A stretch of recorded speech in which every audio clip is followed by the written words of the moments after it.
ज़्यादातर जितनी भी पोस्टमार्टम हुए उसमें देखा गया है chest injury with blood in thoracic, यानी कि छाती के अंदर ब्लड जमा होने के कारण उनको एस्फेक्सिया हो गया, जिसकी वजह से उनकी दुखद मृत्यु हुई है।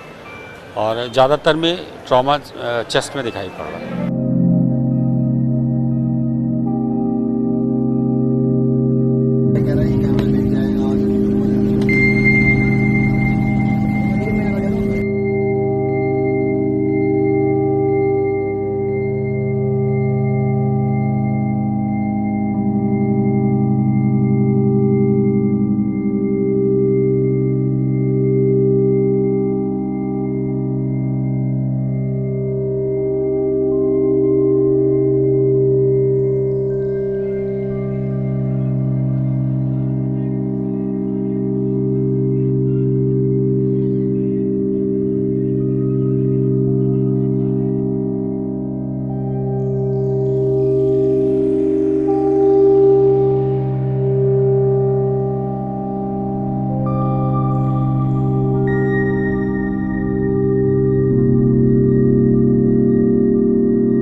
जिम्मेवारी के हिसाब से ये इतना कांड हुआ है।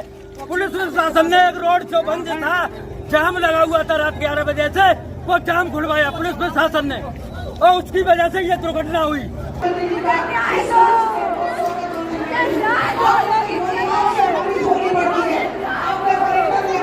राज्य सरकार इस पूरी घटना की तह में जाएगा।